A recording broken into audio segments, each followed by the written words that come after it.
Now we'll take a look at the second component of resource management by operating systems, managing the CPU. We could probably guess from our discussions of memory that that's going to be involved with how we schedule processes to use that single CPU. And even if you have dual-core systems or multi-processor systems, you still have an issue. You generally have more processes than you have CPUs, and you got to make sure that they all share nicely. So let's take a look at what happens to a single process before we put multiple of them in play. A process starts out in a state that we'll call new task. It arrives on the scene and wants to be done. You click on a program and start it up in Windows. First, the operating system has to get the process ready to run. There's some entries in the process control block he's got to set up, and usually he'll also make sure that the first page or two of the process is loaded into memory.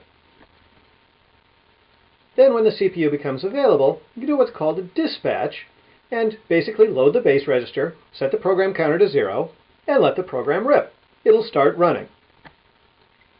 If it's a short program and doesn't do anything interesting, it'll complete, be taken out of the process control block, and be gone.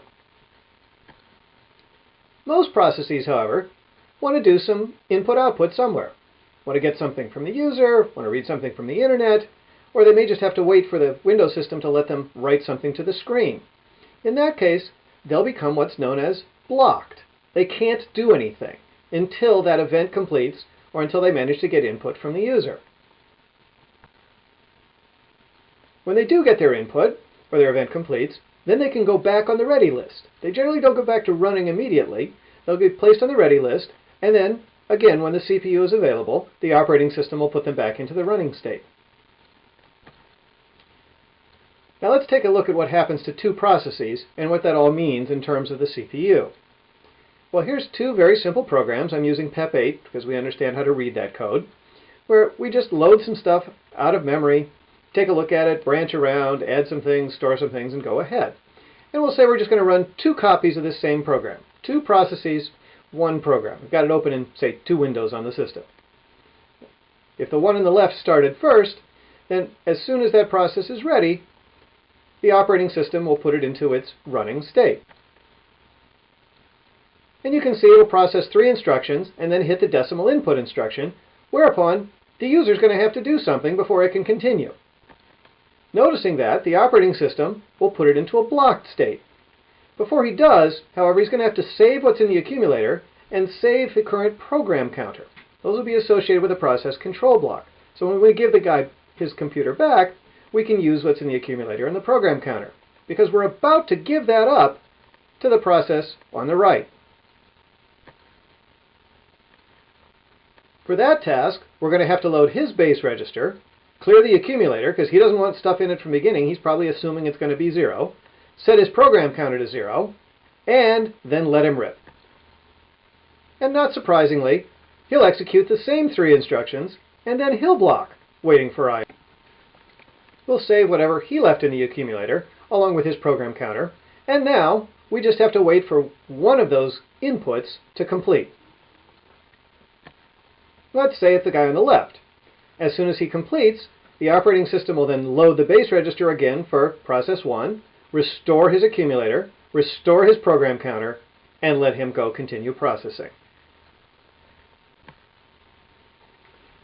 That's a context switch. And now the complication arises, of course, if more than one process is ready, who goes next?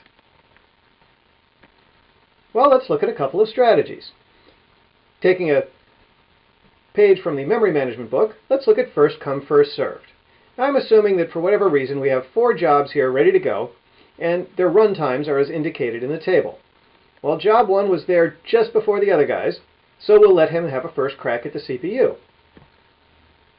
He runs for 80 milliseconds, and that gives him a delay of 0. We started him immediately as soon as he arrived, and a turnaround till he was done of 80 seconds from when he arrived to be run.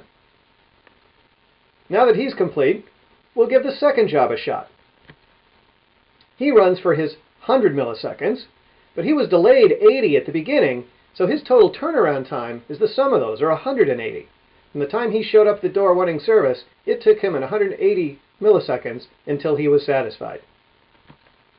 Job 3 runs for 150, and finally job 4 runs for his 50. Now, of course, these don't necessarily need to be complete at this point. This could have been until they hit their next wait for user I/O or something like that. But just to keep things simple, we'll consider that as 4 jobs that ran to completion, 4 tasks.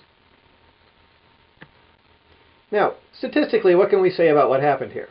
Well, the average runtime was 95. We knew that up front. The average delay for these guys was 148 milliseconds. So on average, a process waits 148 milliseconds under this strategy. And our total turnaround time until they were done was 243 milliseconds.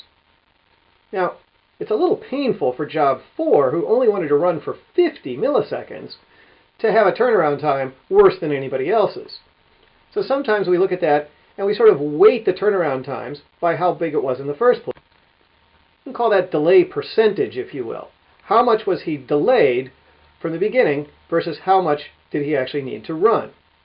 And you can see that job 4 really kind of got screwed here. He had to wait 330 milliseconds to do his 50 milliseconds worth of work. All right, again, let's try shortest job first and see what happens to our delay, turnaround, and delay percentage measurements. Okay, the shortest job is job 50, so he's going to have the delay of 0 this time. Our next job is job 1. He's now got a delay of 50 and a longer turnaround. Job 2 goes next, followed by job 3. As you can see at our statistics, all of them seem to have improved somewhat by picking the shortest job first. Now, of course, that's a function of which jobs happen to show up in which order. If they would have all shown up in the shortest job first, taking them first come, first serve would have been exactly the same. Now, the strategy that's actually used in most computer systems today is what's known as preemptive round robin. What that really means is we're going to give each job a little piece of time to get some work accomplished, and then we're going to rip the CPU out of its hands and give somebody else a chance. We're taking turns, if you will, to share nicely, just like in the sandbox with the single toy truck. Well, it doesn't really matter a lot who's going to get started first because it's going to be a short time anyway, so we'll give job 1 10 milliseconds to get going. He hasn't finished anything after 10 milliseconds, so we rip the CPU away out of his running hands and give it to job 2. Job 2 gets his 10 milliseconds, and then it's job 3. He gets 10 milliseconds, and then it's off to job 4. All right, we can see now the delay has gone way down because everybody's gotten at least a crack at the CPU very quickly. And now we're going to repeat the same process. Okay, they each get 4 more slices. Nobody's done yet. And in fact, we're going to keep giving them slices until job 4, who's the shortest job, completes.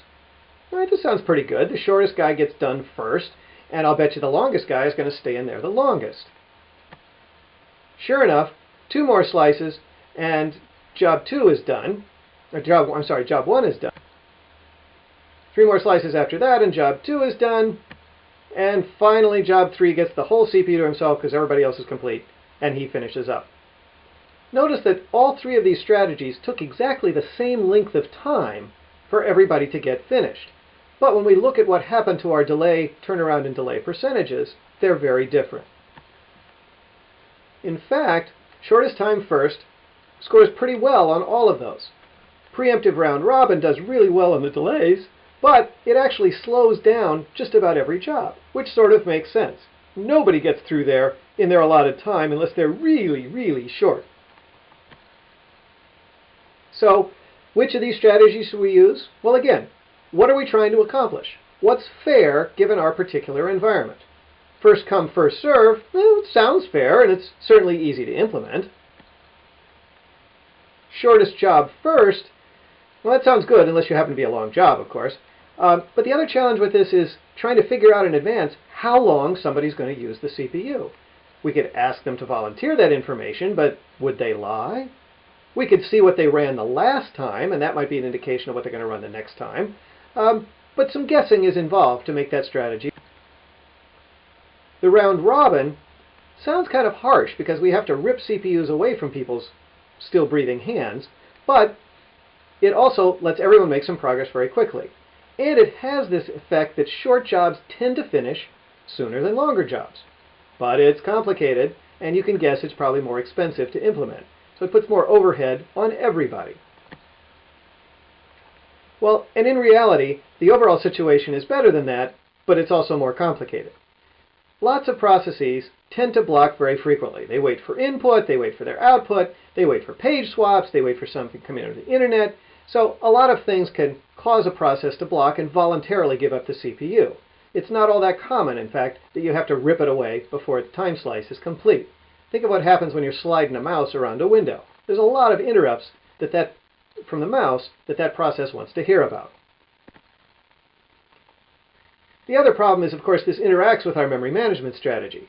It doesn't make sense to try and put a short job in for process management purposes if he's going to take up 3/4 of the memory.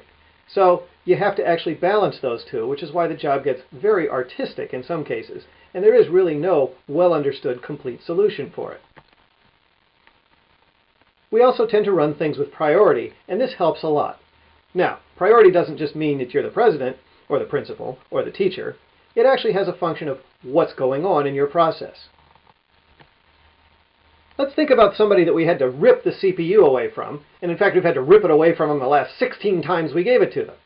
Well, they clearly are chewing up the CPU. They are a CPU hog. So they probably are going to get lower priority than somebody who's in and out really quickly, because we know they're going to run forever anyhow. Now, think of somebody who's waiting for the disk or waiting for network I/O or something like that. Well, somebody like that spending a lot of time loading down pictures over the internet. We won't ask what about. We do want to keep the internet happy. We want to keep that traffic flowing back and forth, but we also don't need to give them very much of the CPU because they're just going to turn around and give it right back. Even more, if somebody's mousing around their spreadsheet, we probably want to get back to them quickly. They're going to notice first if something is slowing down. So just to keep the user as happy as possible, we're going to put him in a high priority environment if he's blocking on user types of input or output. And last but not least, we want to think about the interaction with memory management. If we've page faulted somebody, we probably want to put him back at relatively high priority when that page fault resolves and we get his page loaded into memory, because otherwise we're going to risk increasing our thrashing. It would be silly to bring him into memory and then procrastinate long enough before we use that piece of memory that it got swapped out again, for example. So these are some simple examples of how we can use priority to help the process of using the CPU efficiently. All of this means is that our process control block and the management of the process by the operating system is getting very, very complicated. We have to keep track of the whole page table where we know each page in memory is. We have to keep track of saved accumulators, program counters. If you think about it, we got to keep track of base and bound registers. Oh, and remember those status bits? Oh yeah, those need to get restored by the time we get back too. So there's a lot of stuff we got to keep around for each process. We have to manage this complicated set of states. We've got to deal with priorities. It's why it's still an art form. It is complicated, but it's complicated in the real world situations as well. In fact, there's been a lot of cross-fertilization between problems and people that have originally been involved in the computer science area, finding applications in the business world, be it as simple as managing checkout stands to managing complicated inventory supply chains. It's also led to some advances in focus in theoretical mathematics to try and understand these problems at a deeper and more useful level. And you thought it was all just about running Windows.